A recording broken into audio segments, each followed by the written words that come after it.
இமயக்குருவின் இதய சீடன். ஒரு பயணம் தொடர்கிறது. சுவாமி சச்சிதானந்தா. பணிவு மற்றும் தன்னடக்கத்தின் திருவுருவம். நான் பல யோகிகள், அடியார்கள் மற்றும் சந்நியாசிகளை பார்த்திருக்கின்றேன். ஆனால் காஞ்சங்காடு ஆனந்தாசிரமத்தை சேர்ந்த சுவாமி சச்சிதானந்தா போன்று தன்னை முன்னிறுத்த மறுக்கும் எளிய பணிவான ஓர் ஆத்மாவை இதுவரை கண்டதில்லை.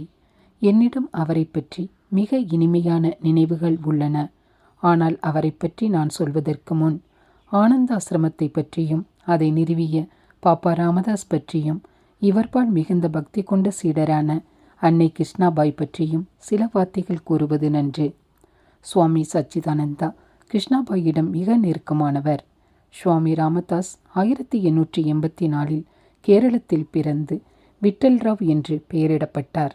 அவர் தென் கர்நாடகாவை சேர்ந்த சரஸ்வத் பிராமின் குடும்பத்தை சேர்ந்தவர்.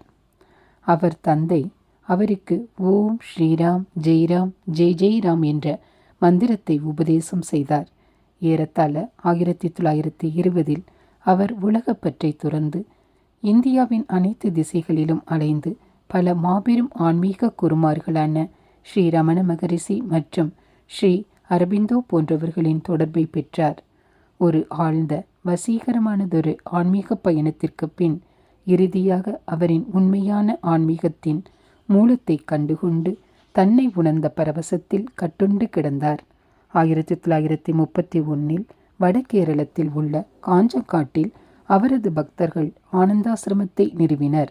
சுவாமி ராமதாஸ் தனது அருளால் ஆன்மீகத்தில் முழுமை அடைந்த தாய் கிருஷ்ணாபாயுடன் இங்கே வாழ்ந்தார்.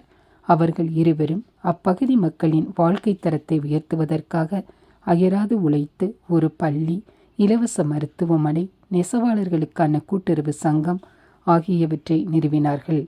பற்பல பயணங்களை மேற்கொண்டு உலகளாவிய அன்பையும் தொண்டையும் பற்றிய சிந்தனைகளை பரப்பி வந்தனர். எல்லாவற்றிற்கும் மேலாக அவர்கள் அன்பு மற்றும் கருணையின் முழு உருவமாக இருந்தனர். ஓம் ஸ்ரீராம் ஜெய்ராம் ஜெய் ஜெய்ராம் என்ற மந்திரம் 24 மணி நேரமும் ஆனந்தாசிரமத்தில் ஒலித்து அமைதியை பரப்பி ஆன்மீக சக்தியை சுழல செய்கின்றது. 1963 பாப்பா ராமதாஸின் மறைவிற்கு பிறகு அன்னை கிருஷ்ணாபாய் ஆசிரமத்தின் பொறுப்புகளை ஏற்றார். அன்னை கிருஷ்ணாபாய் 1989 சமாதி அடைந்தார். சுவாமி சச்சிதானந்தா துறவரம் ஏற்பதற்கு முன் அனந்த சிவன் என்று அழைக்கப்பட்டார். தனது 30வது வயதில் பாப்பா ராமதாஸிடம் வந்தார். 1949 தன் குடும்பத்தை விட்டு பிரிந்து ஆசிரமத்திற்கு நிரந்தரமாக வந்து சேர்ந்து விட்டார். அவருக்கு சந்நியாசம் வழங்கப்பட்டு பாப்பா ராமதாஸுக்கும் அன்னை கிருஷ்ணாபாய்க்கும் சேவை செய்ய ஆரம்பித்தார். அன்னையின் மறைவிற்கு பிறகு குருமார்களின் பணி தொடர ஆசிரமத்தின் தலைமை பொறுப்பை ஏற்றார். தன் கடைசி நாள் வரை பணிவுடனும் அன்புடனும் இருந்து 12 அக்டோபர் 2008 அன்று அமைதியாக மறைந்தார். நான் சுவாமி ராமதாஸ் மற்றும் அன்னை கிருஷ்ணாபாயின் போதனைகளை ஏற்கனவே படித்திருந்தாலும் ஆசிரமத்திற்கு சென்றிருக்கவில்லை. பாப்பாவையும் அன்னையையும் சந்திக்க முடியாமல் போனதில் எனக்கு மிகவும் வருத்தம்.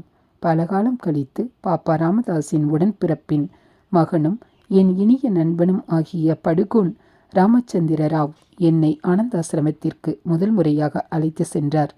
நாங்கள் பெங்களூரிலிருந்து வண்டியில் சென்றோம். நாங்கள் மாலையில் ஆசிரமம் சென்றடைந்தோம். அந்த இடம் அமைதிக்கும் சாந்தத்திற்கும் உரியதாக இருந்தது என்பது என் முதல் அபிப்பிராயம். ஒரு மலையின் மேல் பசுமை சூழ இருந்த வளாகம் அழகாகவும் அதே சமயம் ஆடம்பரம் இல்லாமலும் இருந்தது. அன்று ஞாயிற்றுக்கிழமை என்பதால் மக்கள் கூட்டம் சற்று அதிகமாக இருந்தாலும் அது வளாகத்தின் அமைதிக்கு பங்கம் விளைவிக்கவில்லை. முதலில் பாப்பா ராமதாஸ், அன்னை கிருஷ்ணாபாய் அவர்களது சமாதி கோவிலுக்கு சென்றோம். ஒரு சிலர் அங்கு தியானம் செய்து கொண்டிருந்தார்கள். நாங்களும் தலைதாழ்ந்து வணங்கினோம். பின்பு திரு ராமச்சந்திர ராவ் என்னை நிர்வாகியிடம் கூட்டி சென்றார். அந்த நிர்வாகி பிற்காலத்தில் சுவாமி சச்சிதானந்தாவின் மறைவிற்கு பின் சுவாமி முக்தானந்தா என்ற பெயரில் துறவியாகி ஆசிரமத்தை தலைமை ஏற்று நடத்தி வருகின்றார். அவர் வெண்ணிற ஆடை உடுத்தியிருந்தார். அவரை பார்த்தவுடன் அவர் ஓர் நல்ல அன்பான மனிதர் என்று எனக்கு தோன்றியது. விரைவில் நாங்கள் சுவாமி சச்சிதானந்தாவிடம் அழைத்து செல்லப்பட்டோம். நாங்கள் அவர் காலில் விழுந்து வணங்கினோம். சுவாமி சச்சிதானந்தாவிற்கு ஏற்கனவே அதிக வயதாகி இருந்தது. அவர் உடல்நிலை சரியில்லை என்று கேள்விப்பட்டேன். ஆனால் நோயுற்று இருப்பதற்கான எந்த அறிகுறியும் அவர் முகத்தில் தெரியவில்லை. அவர் உயரமாக கரிய நிறத்தில் இருந்தார். துறவிகளுக்கான காவி நிற உடை அணிந்திருந்தார். கவர்ந்திழுக்கும் புன்னகையுடன் மிருதுவாக பேசி எங்கள் நலம் விசாரித்து எத்தனை நாள் இங்கு தங்க உத்தேசித்திருக்கின்றேன் என்று கேட்டார். இந்த சூழ்நிலையை நன்றாக பயன்படுத்திக்கொள் என்று மலையாளத்தில் கூறினார். நான் உன்னை பற்றி PR ராவிடமிருந்து கேள்விப்பட்டிருக்கிறேன். பாப்பா இங்கு பரப்பும் அமைதியை நீ மகிழ்ச்சியாக அனுபவிப்பாய் என்று நான் உறுதியாக நம்புகிறேன் என்றார். அவரை காண்பதற்கு பல பேர் காத்திருந்ததால் எங்களின் மரியாதையை செலுத்திவிட்டு விடைபெற்றோம். நாளை மீண்டும் வா, கோவிலில் மாலை பிரார்த்தனை கூட்டத்தில் தயவு செய்து கலந்து கொள் என்றார். எங்களுக்கு எளிய அறைகள் கொடுக்கப்பட்டன. நான் வளாகத்தை சுற்றி வந்தேன். அனைத்தும் எளிமையாகவும் நேர்த்தியாகவும் இருந்தது. பண்ணையில் நிறைய பசுக்கள் இருந்தன. அகண்ட நாம ஜெபம் அல்லது ஓம் ஸ்ரீராம் ஜெய்ராம் ஜெய் ஜெய்ராம் என்று மக்களால் ஒருவர் மாற்றி ஒருவராக இடைவிடாமல் மந்திரம் ஊதுதல் நடைபெற்று வந்தது. மாலையில் நாங்கள் கோவிலுக்கு சென்றோம். இனிமையான பஜனைகள் பாடப்பட்டு தீபாரதனை நடந்தது. ஒரு சிறு தியானத்திற்கு பின் பாப்பா மற்றும் அன்னையின் படத்திற்கு தலைவணங்க நின்ற பக்தர்களின் வரிசையில் சேர்ந்தேன். அந்த வரிசை கடைசியாக அங்கு அமர்ந்து ஒவ்வொருவருக்கும் ஒரு மலரை வழங்கி வந்த சுவாமி சச்சிதானந்தாவிடம் சென்றது. என் முறை வந்தபொழுது ஒரு சிகப்பு ரோஜாவை கொடுத்து எல்லாம் நன்றாக உள்ளதா என்று மெல்லிய குரலில் கேட்டார். ஆமாம் சுவாமிஜி என்றேன். உணவு கூடத்தில் எளிமையான ஆனால் சுவையான உணவு பரிமாறப்பட்டது. அன்று மாலை சமாதி நிலைக்கு சென்று மகிழ்ந்தேன். ஏறத்தாழ இரவு முழுவதும் மெய்மறந்து இனிய நிலையில் இருந்தேன். இவர்கள் உண்மையான ஆத்மாக்கள். நான் சுற்றி திரிந்த நாட்களின் போது பாபாஜி என்னை இங்கு கூட்டிக் கொண்டு வந்திருந்தால் நன்றாக இருந்திருக்கும் என்று நினைத்தேன். 2 தினங்கள் கழித்து சுவாமிஜியிடம் விடை பெற்று ஆசிரமத்திலிருந்து கிளம்பினோம். அதன் பிறகு பலமுறை நான் அந்த ஆசிரமத்திற்கு வந்தேன். சுவாமிஜியும் நானும் ஒருவருக்கு ஒருவர் அன்பிற்கு உரியவர் ஆனோம். அவ்வாறு ஒரு வருகையில் நான் சுவாமிஜியை தனியாக சந்தித்த பொழுது நான் ஏற்கனவே சுயமாக பெரிதும் ஓதி மகிழும் ஓம் ஸ்ரீராம் ஜெய்ராம் ஜெய் ஜெய்ராம் என்ற மந்திரத்தை உபதேசம் செய்யுமாறு அவரிடம் வேண்டினேன். அவர் என் கண்களை பார்த்து மெதுவாக கடைசியாக நீ இதை எடுக்க முடிவெடுத்து விட்டாயா என்றார். ஆம் என்றேன். உன் பாபாஜியின் சம்மதம் உனக்கு உள்ளதா? ஆம் என்றேன். நல்லது, நாளை காலையில் வா, உனக்கு அந்த மந்திரம் கிடைக்கும் என்றார். நான் கட்டுக்கடங்காமல் சிலிர்த்தேன். அடுத்த நாள் சென்று சுவாமி முக்தானந்தாவை பார்த்தேன். அவர் சுவாமிஜி என்னை உள்ளே அனுப்புமாறு அவரிடம் கூறியதாக சொன்னார். நான் உள்ளே அழைத்து செல்லப்பட்டேன். சுவாமிஜி, சரி, உனக்கு மந்திரம் கிடைக்கும். ஆனால் இதை அனைத்தையும் ஏற்பாடு செய்தது பாப்பாதான் என்பதை ஞாபகம் வைத்துக்கொள். மந்திர உபதேசம் செய்யும் அளவிற்கு நான் ஒரு பெரிய ஆள் இல்லை. பாப்பா ராமதாஸ் தான் குரு. அவர் உனக்கு மந்திர உபதேசனை செய்வார் என்றார். நான் மூச்சை பிடித்து கொண்டு காத்திருந்தேன். ஒருவேளை சுவாமி ராமதாஸின் ஆன்மா என் காதில் பேச இருக்கின்றதோ? அங்கு நடந்த நிகழ்வு என் கண்களில் கண்ணீரை வரவழைத்து உச்சகட்ட கல்வியான பணிவையும் சரணடைதலையும் எனக்கு போதித்தது. சுவாமிஜி ஒரு டேப் ரெக்கார்டரை எடுத்து இயங்க வைத்தார். கவனத்துடன் கேள், இது பாப்பா ராமதாஸின் குரல். அவர் உனக்கு மந்திர உபதேசம் செய்கின்றார்.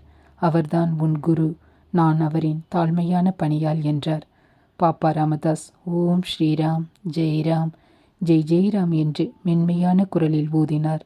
ஒரு சிலிர்ப்பு என் மனதிலும் உடலிலும் ஓடியது.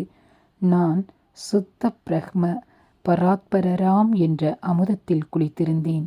ஓ, நான் எவ்வளவு பாக்கியசாலி! எனக்கு எவ்வளவு ஆசை இருந்திருந்தால் இந்த மந்திரம் பாப்பா ராமதாஸிடமிருந்தே இந்த மிருதுவான ஆத்மாவின் காலடியில் வைத்து எனக்கு கிடைத்திருக்கும். அந்த மகாமந்திரத்தின் பேரமீதியில் மூழ்கி இருந்ததால் அவர் காலில் விழுந்து வணங்கி பெரிதாக எதுவும் பேசாமல் என் அறைக்கு திரும்பினேன். 2 மணி நேரம் முழுமையாக நான் அந்த பேரின்பத்தில் திளைத்திருந்தேன். அந்த அருளை என் ஆழ்மனதில் என்றென்றும் இருக்குமாறு நிறைத்து பெங்களூருக்கு மறுநாள் திரும்பினேன். அதன் பிறகு பல முறை ஆசிரமத்திற்கு சென்று பற்பல மகாத்மாக்களையும் சாதகர்களையும் சந்தித்தேன். அவர்களில் ஒருவர் 91 வயதாகிய சுவாமி விஸ்வானந்தா. ஆனந்தாசிரமத்தில்தான் முதலில் அவரை பார்த்தேன். இவர் ரமண மகரிஷியுடன் பாப்பா ராமதாசுடன் இருந்தவர். 25 வருடங்களுக்கு மேலாக பேரருள் பெற்ற ஆனந்த மொய்மாவிற்கு பணிவிடை செய்யும் பாக்கியம் பெற்றவர். நான் சந்தித்த மேலும் ஓர் உண்மையான சாதகர் ஸ்ரீ அஜய்குமார் சிங், என் இனிய நண்பர். என்னுடைய ஒரு வருகையில் 3 முன்பின் தெரியாத சாதுக்களை சந்தித்தேன். அவர்கள் ஆன்மீகத்தில் நன்றாக முன்னேறியவர்களாக நான் கருதினேன். என் இனிய நண்பரும் அறிஞரும் உண்மையாக ஆன்மீகத்தை தேடுபவரும் நான் என் அண்ணன் போல் பாவிக்கும் ஸ்ரீகாந்த் ஆசிரமத்திற்கு அருகில் வசிக்கின்றார். அவர் அருமையான ஆன்மீக நூல்களை வெளியிடுகின்றார். சந்தர்ப்பம் கிடைக்கும் போதெல்லாம் அவரை சந்தித்து என் மரியாதையை தெரிவிக்காமல் இருந்ததில்லை. கடைசியாக நான் ஆசிரமத்திற்கு சென்றபோது சுவாமிஜி மிகவும் நோயுற்று ஹைதராபாத்தில் மருத்துவமனையில் சேர்க்கப்பட்டிருந்தார். நானும் ராமகிருஷ்ணா மிஷனை சேர்ந்த சுவாமி சங்கரானந்தாவும் சேர்ந்து ஆசிரமத்தில் குரு பூர்ணிமா அன்று சத்சங்கம் நடத்துவதற்காக அழைக்கப்பட வேண்டும் என்று சுவாமி முக்தானந்தா மூலம் செய்தி அனுப்பியிருந்தார். சுவாமிஜி மிகவும் நோயுற்று இருந்ததால் அவர் அதில் கலந்து கொள்வார் என்று எதிர்பார்க்கவில்லை. சத்சங்கத்தில் கலந்து கொள்ள முடியாத அளவிற்கு நோயுற்று இருந்தாலும் அனைவரையும் வியப்பில் ஆழ்த்தி அவர் அன்று காலை வந்து சேர்ந்தார். மறுநாள் திரும்பும் முன் அவரிடம் விடைபெற சென்றேன். அவர் முன் விழுந்து எழும்போது இதுவே நான் அவரை காணும் கடைசி முறை என்று எனக்கு தோன்றியது. அவரது கருணைமிகு கண்கள் இவ்வுடல் எனக்கு அழுத்து விட்டதால் உதறி தள்ள விரும்புகின்றேன். நாம் முழு சுதந்திரத்தில் சந்திப்போம் என்று சொல்வது போல் இருந்தது.